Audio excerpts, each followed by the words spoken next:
मित्रहो नमस्कार. स्वास्थ्य संजीवनीमध्ये आपले स्वागत आहे. आजच्या व्हिडिओमध्ये आपण बद्धकोष्ठता, त्याची कारणं आणि त्याच्यावर उपाय याच्याबद्दल चर्चा करणार आहोत. आपण जे अन्न ग्रहण करतो ते अन्ननलिकेद्वारे जठरात जाते. तिथे त्याचे विघटन होऊन ते लहान आतड्याकडे जाते. पाचकरस म्हणजेच पित्तरस आणि ॲसिड त्यात मिसळला जाऊन पचनक्रियेद्वारे निर्माण झालेला अन्नरस रक्तात मिसळून शरीरभर पुरवला जातो. उर्वरित अन्नाचा भाग हा मोठ्या आतड्यात जातो. त्यातील पाण्याचे शोषण होऊन मळाचा भाग हा मलाशयाकडे जातो. मित्रांनो, उद्वारा वाटे हा शरीराबाहेर उच्छेदित केला जातो.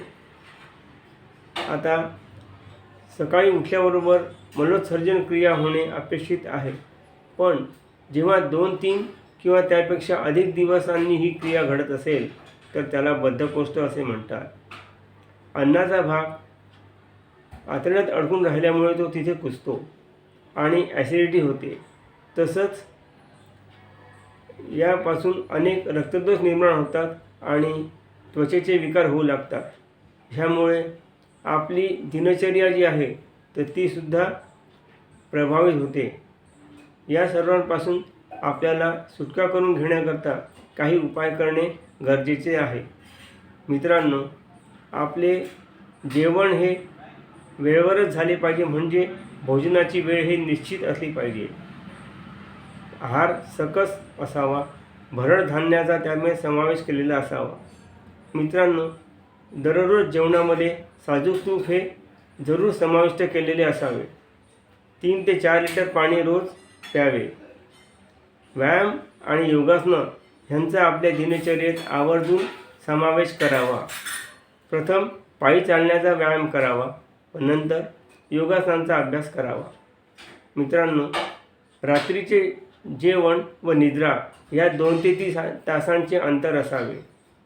भूक लागल्याशिवाय काहीही खाऊ नये. तसेच रात्री झोपायच्या आधी 1 चमचा आवळा चूर्ण किंवा त्रिफळा चूर्ण 1 ग्लास गरम पाण्यासोबत घ्यावे आणि त्यामुळे सकाळी आपल्याला शौचाला सुलभ होऊ शकेल किंवा सहज होऊ शकेल. मित्रांनो, सकाळी उठल्याबरोबर तोंड न धुता 2 ग्लास गरम पाणी घोटघोट करून प्यावे. त्यानंतर थोडा चालण्याचा व्यायाम करावा. नंतर योगासनं करावी. मित्रांनो, यामुळे आपल्या आतड्यांवर प्रेशर येऊन आणि आपल्याला शौचाला व्यवस्थित होऊ शकेल. तसंच जर हा मळाचा भाग कडक झालेला असेल तर 1 चमचा एरंडेल तेल, गरम पाणी किंवा दूध यासह जरी रात्री आपण घेतलं तरी आपल्याला मळाचा भाग नरम झाल्यानं व्यवस्थित आपले पोट साफ होऊ शकेल. अशा प्रकारे आपण जर दिनचर्येमध्ये योग्य ते बदल केले तर आपल्याला या बद्धकोष्ठतेपासून निश्चित सुटका मिळू शकेल.